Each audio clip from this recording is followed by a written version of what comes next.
listening to the Nerdy Reads podcast, a hipster goblin media production. Hey, what is up, everybody? Welcome to the Nerdy Reads podcast. My name is Justin, and with me is my good friend Robert. What's up, dude? Justin, what's going on, man? You know what? We have been going through a couple books here recently that we've been very excited about. And one of those is this one. It's Witchcraft for Wayward Girls. So we already covered parts 1 and 2. And today we're going to talk about 3 and 4. And so we did that. And if you missed 1 and 2, encourage you to go back and check that out. If you missed it and you're still already here, well, then welcome. We're glad you're here. Grady Hendrix wrote this one. We're both big fans of his. So Robert, share with us where we currently are at. So previously we met the whole cast of characters. We had Neva, 15 years old. Her parents ship her to the Wayward house where Miss Wellwood, or I guess it's the Wellwood house, my fault. No. But Miss Wellwood has these garden of girls, and she makes all the girls take on new identities. And as Justin pointed out last week, she gives them names of plants. So we have Fern, who was formerly Neva. These girls are forbidden from talking about their past lives, all that stuff. So we got the cast, we got the characters established. We met some cool people like Rose, the what's the word I'm looking for, dude? Kind of a hippie. The hippie, yeah, the one that like goes against authority. Yeah. Then you had Holly, like the quiet, shy one. We had Myrtle, who was like a bigger girl that claimed she wasn't really pregnant. She was just fat. Well, it turns out Myrtle wasn't just heavyweight, because when we last left off, Myrtle was just straight up having her kid in the bathroom. Yes, she was. Fern walked in, and Fern kind of got the realization that the Wellwood staff had been lying about pregnancy won't hurt. XYZ, and it kind of dawned on her, I'm never going to see these girls again once we leave, because when someone has the baby, they leave the house, they never come back. And that's where we're at, dude. You know, I think that, we talked last time about how dark those first 2 parts were. Oh, yeah. And they were 100%. Parts 3 and 4, though, we went from we're entering the cave to, now there's no light left from the sun with where we are right now. Dude, you're not joking, bro. Before we get into the depression, can we take a moment to appreciate just how Grady Hendrix can make your stomach turn without just taking something simple and ordinary like that shake?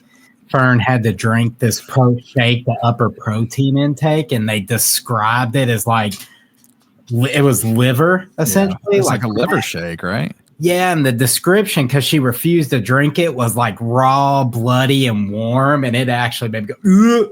Nope. But I've heard of those too. Like when I heard the description, I've never had a liver shake, but I have heard of this, and just the idea of that. Anything where meat is just blended, chopped up, and blood is just seeping out of a glass. Let's be honest, it just sounds gross. Yeah, it sounds did a good job with that. Yeah. Well, Rose drank it, and Rose is kind of forming this cool friendship with Fern. And then they had that new girl arrive. And is Zinnia a plant, dude? It is. I knew my plant-based bro over there would know. So they had a new girl. She's rich and comes from a different life than the other girls. And Zinnia shows up, and Zinnia's black, and Miss Wellwood's like, we're going to put her in the attic. And Rose is like, what? You can't put the only black person in an attic. Right. So Rose kind of steps up, and she bros up with Zinnia, and she takes the attic. So there's cool little bonding moments there. And Zinnia and Fern kind of hit it off as being book nerds. And then the bookmobile shows up, and we finally get into what I've been waiting for. The Witchcraft, dude. Yeah. And so I guess the whole thing here was that, they all agree to go to the bookmobile, and everybody gets a book, and they're trying to make it to where they all pick books that all the rest of them would be interested in. And that was the whole thing. And then Fern gets bummed out because pretty much, Zinnia is the thing that her thing is that she pukes pretty much over everything.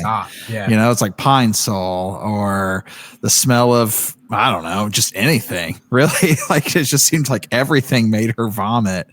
And so she was too sick to go to the bookmobile, but she gets there And, I don't know if you've been on a bookmobile, but those things could be pretty cool. This one sounded like it's like, a rickety old bookmobile ran by an old librarian lady. And, I think we both knew as soon as they entered the bookmobile where this thing was going. For sure, dude. You mentioned being on a bookmobile. We're both old enough to have gone to summer camps as kids and the little book. But I mean, it was literally like a reconditioned school bus, like described in this book, pulled up to the summer camp I'd go to, and you walk on and pick your book. So, I mean, that was pretty cool. But yeah, they met Miss, I'm going to butcher this name, Parquet. Mm-hmm. And Miss Parquet kind of like adjusts Fern's stomach in her baby. Mm-hmm. And then she gives Fern a book that looks like small and like just cheap. And she tells Fern, like, I know it's not your real place or your real name. And if you're in a place like this book has all the answers you need. Mm-hmm. And she kind of leaves Fern with more questions and answers. And the book was called How to Be a Groovy Witch by E.T.H. Natus. Mm-hmm. And the first thing I noticed about that, when Fern's telling her friends about the book, Zinnia, Holly, and Rose, they all get together and she's like, look, I got this book. It's about witchcraft. But I don't know what ETH is. I'm sure we're going to figure out what that's abbreviated for. But Natas, you spell Natus backwards. That's Satan. All right, first thing I saw. I was like, I ain't messing with this. It's like, nah, you can have this back. Yeah, you can. Thanks, Miss Parquet. I don't think this. We're good. But Fern convinces the three girls that we're going to try this and we're going to cast a spell. Like you mentioned, Zinnia has the sickness and they're going to try. I can't remember the name of the spell, like transference. Yeah. Something like that, right? And they're going to essentially transfer the sickness of Zinnia onto someone else. And they got the ingredients. They did the thing. I mean, who better to do that to than our very own doctor? The creepy doctor. The creepy doctor. I thought it was kind of fun to watch. Not fun, but interesting how she was going off the time, and then she was basically like Pine Sol, and then he just projectile vomits once they know that they've done all the things right and it actually works. I like the way they coordinated too, because this is a time without cell phones. So they talk about syncing up their watches. Yeah. And she's like, all right, at 2:03, you need to smell this pine sol that would normally make you sick. At 2:05, hit it with this. Yeah. And it was like Grady Hendrix trademark, just over the top, like fun B horror as this doctor's just puking his guts out in the most like descriptive vomiting of all time. Just projectile. Yeah, I loved it, dude. My favorite part of the book so far. So far, for sure. It was a very, because now they know. Like, and this was the first part of Witchcraft that we've seen so far. Because, those first two parts, we were just kind of, learning characters and figuring out who was who and what kind of personality traits is everybody going to have, and we learned because, Rose was that, like you said, the rebel, but somehow, kind of cared a lot for everybody. And, Fern is Fern. She's our main character. And so she has that main character energy to some degree. But we didn't see any witchcraft. And so this was our first little bit of witchcraft. And, you see this, you're like, oh, this is, I don't know. In my mind, I'll be honest, like I was kind of picturing a very Sandlot-esque style moment. Yeah. With the puking and just like kids celebrating, like it kind of worked, like that kind of thing is what I was kind of thinking about a little bit. But this takes another turn a little bit. It takes a turn. Like I feel like kind of here's where the fun ends. And, we had our exorcist projectile vomiting fun scene and the girls are like, they're reveling in that success. And then the rest of the book makes no sense to them. There was one cool spell in that book that made me think of you. It was like understanding the language of birds. Like this would be the witchcraft Justin wants to practice. Listen, bro, I need the books. I need to learn this. Yeah. How much fun would that be? But there's a scene like later on down the line and the girls are all working in the kitchen and they want to go swimming. And even Hager, the chef, who they kind of feel like a little bro to them, even she's like using scare tactics. She's like, you don't go swimming in that river because the glass eels will swim up in your privates and lay eggs near your baby. So I was like, what in the heck is a glass eel, dude? So I Googled it. First off, they're non-toxic to humans. I just wanted to prove that like one of their bros they thought they were can't even be trusted. But second, they look creepy. So I was actually wondering about that. Do you think that she said that because she was trying to put, or that they were trying to put a fear tactic in, or do you think that that's what they've been told? Maybe that's what they've been told by Wellwood. And that's kind of what I was. You can find this on YouTube. Or yeah, that's kind of what I was wondering. Like maybe, yeah, it wasn't malicious, is what I was kind of wondering. And maybe it was, but there was a part of me that didn't want to believe it. Well, that's a good point, dude. I didn't think about that. But we had that, following that conversation, the girls would make it to the river because they wake up one night and there's that dog, and they all follow this. This dog just appears outside the room and got past all the staff and everything. And Holly gets up and follows the dog, and Fern and Zenny are kind of scared, but they like apprehensively follow along, and they meet Rose outside. What I thought was interesting about this, we talked about the front door and how when they could only leave, they're going to the hospital. And I thought it was something like, if you leave, you're never who you are. Like, you're a different person. Right. Well, they leave that front door and meet up with that witch. They go down to the river and go swimming, and then the witch is just there, or I assume she's a witch. I mean, she gave him a book on witchcraft. She's at the river. So I kind of feel like, they go through all that and they go back through that door as different people. Yeah. But that stuff, the stuff at the beach with the swimming and the witch being there, there's a lot of things that went into my head during all this because, like the old saying, everything has a price. These girls, like, they're kind of unknowingly, like, diving deeper into witchcraft stuff, and I wonder what that price is going to be, especially when I assume the book was written by Satan. Pretty much. Yeah. I mean, when Fern took I'm guessing we're getting into this now, but when they're basically, I guess we haven't really talked about the Holly thing yet a whole lot. Well, that's where we're getting there, because on the beach, the girls kind of go into their backstories with their baby daddies. Yeah, they start talking about all of that in depth, and you learn, we all know Fern's situation. We all know Rose's situation, and then similar to Fern's, and then Zinnia's situation is like, she still loves her father's or her baby daddy, essentially, and hopes in some ways that something's wrong with the baby so that they can raise it together, kind of thing. Right. I guess, but then the part about Zinnia's, before you jump in Holly, that I liked was just like how kids are young and dumb, Zinnia thought she could take the birth control pill every time her and her boyfriend did the deed and she'd be okay. She didn't know it's like you just have to keep. To me, that's just the innocent of kids. Yeah. And then Rose was like, "You idiot! You have to like always take it. Like it has to be consistent." And he's like, "I'm so dumb." But yeah, you're right. Like that kind of showed just their age a little bit. But then we get into Holly's, and it's just a complete it is. Holly's kind of what changes the girl's mind, because Miss Parquet's like, standing on the beach with the dogs, offering the girl all this power that they desire. Yeah. And to me, I was like, okay, Miss Parquet is not a witch. She's a demon. Because demons are always like, hey, you give me this. And, you just have to pledge yourself to me type stuff. But the girls are like, nah, we're not going to do it. But then, dude, Holly said, like, I'm having God's baby. And my stomach dropped because I knew. We all knew. Yeah. So essentially, Holly's situation is that she was taken advantage of by somebody that her family, blindly trusted. And then that person wants the baby. So who is somebody who's way too old for her. And so the book took a very dark turn there.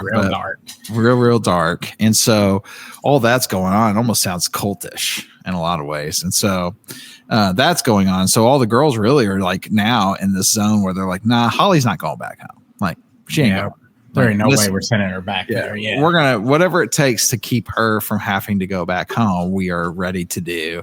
And that ultimately is what causes them to make the decision. And so, when they do the description of the knife cut, I don't know if you remember, but when Fern took the one deep into her thumb and it cut down to the bone. Yeah. I was like, that, because it's not just a paper cut. I mean, nah, bro. She took this blade and went right down to the bone. Made my stomach turn a little bit just thinking about taking a knife cut to the bone. So yeah, that was pretty epic. It was all overall, that whole scene was something. That whole scene was something, man. That part right there really took a turn for me, and the girls formed their coven of witches to like protect Holly from the horror that came from. And yeah, dude, I'll be honest, I had to close the book for a little bit and be like, man, dude. Yeah. We jump back in. I mean, it's a horror novel after all. So now we have our motivation, our goal. These girls sacrifice their assumedly souls to become witches to protect Holly. To me, a righteous cause. Let's do your thing.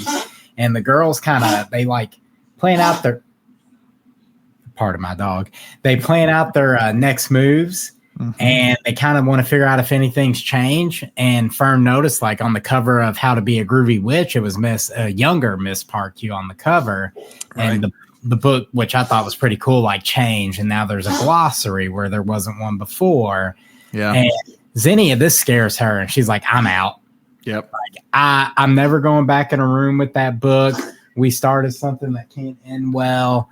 And let's be honest, Zinnia's probably right at this point, dude. Well, and she even talks about it. She goes, listen, we've read stories. We know about witches. We've read stories about witches. Bro, we know enough about witches to know, like, man, you ain't wanting to play games with witches, bro. Yeah. Every story that has witches in it ends bad. There's not very many friendly witches out there. And so, especially one that asks you to cut your thumb open, in order to pledge allegiance to that. That's going to end bad. But yeah, the fact that this book is shifting and changing, I thought that was actually a cool touch. I think we kind of suspected it, especially when she goes, no, that book has everything you need. I was like, okay, considering we know what kind of spells were in there before, like something's going to go down with this. But I do like the fact that this book starts to shift and grow and do different things. Yeah, I do. The more I read, the more a big prediction for me is that Miss Parkview, while she's probably a witch, I really think she's probably a demon manipulating the girls for their souls type evil stuff. And I feel like she let them understand that transference spell. Like she put one spell in there the girls could test out so they would be more open to the idea that it's real type deal. That give them a little taste, give them a little bump. Oh, yeah, bro. Yeah. That's kind of where I went with that. So Fern kind of gets obsessed with learning more about the book. But one thing, as we're getting to the end of this week's coverage, we found out Rose's due date's July 5th. And there's this big party on the 4th of July. And they're like, okay, well, Rose is due the day after this party, but it's still on a weekend. And before all that goes down, a bookmobile comes back and the witch, Miss Parkview, comes back and she's like, I'm gonna send the dog for you. Well, the dog can no longer get in the house because Miss Wellwood found out people got out and she put it on lockdown. So the whole time though that all this is going on, I'm like, yeah, this is cool. But I'm like, man, we're literally gonna end this, and I'm gonna be like, it's June 29th is the last date the book gave us. Rose's due date's in 6 days. I want to know what's gonna happen. I'm gonna have to wait, bro. You're gonna have to wait. This book is so far, honestly, I don't know where it's gonna go, but as of right now, I'm gonna make a prediction. Not a prediction, but just for myself. This is probably my favorite Grady Hendrix book so far. It's my favorite so far, dude. But we didn't get to the end where Rose actually goes into labor, and that whole scene pops off. Oh yeah, Dr. Vincent and. Even the social worker Diane comes in and tries to be good cop, but she even she breaks, bro. Falls. Yeah, she breaks. She breaks. That scene was so good. All of it, everything going on. And dude, I don't know. Like you said, sometimes we just get lucky when we blind pick these parts, but we end with Rose is basically forced out of the house. Her water breaks, and they kind of sedate her. And the last thing we see is her being carried out of the Wellwood house. Yeah. And I have a hard time believing that's the last we'll see of her, though. I do, too. The whole time during that last scene, I was a little surprised because, reading stories like this before we see movies, I kind of expected Rose's powers to, just manifest on the spot. And, one of these, Dr. Vincent, Diane, or the nurse, someone to end up, grievously injured.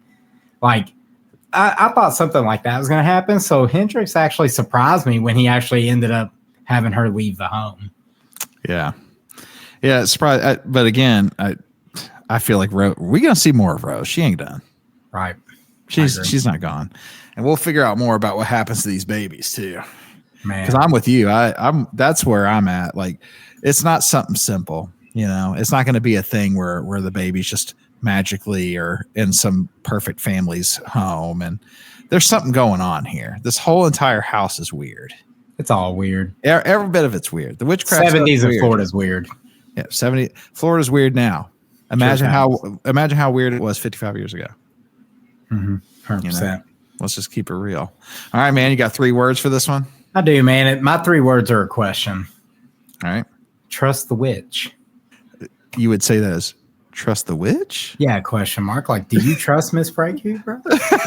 Do you trust her? I don't trust her. I think she's a demon. Are you asking this of me? Yeah, I'm asking you, bro. That's my final 3 words is a question for you. Nah, bro. I mean, I don't trust her, but also, you know, I don't know. I'm with you, bro. It's a weird thing. She wants them to pledge loyalty to her. It all comes off very scummy-ish, and like you said, very like, here's a little taste of what this power gives you, and now like pretty much you are owned by me. This book could end pretty dark. I could see that being the case. I could see all these girls pretty much ended up in, you know, I don't know, either dead or in some sort of like witches, like, I don't know, basement somewhere. Who knows what's going to happen, but really digging this one so far, my man. Same, dude. All right, guys, we got 2 more episodes of this one, so we're going to cover up the rest of these parts in the next 2. Just read along with us. This is a lot of fun. I think we're going to cover 2 more parts in this next little bit. So we guys will see you guys next time for more Witchcraft for Wayward Girls. Peace.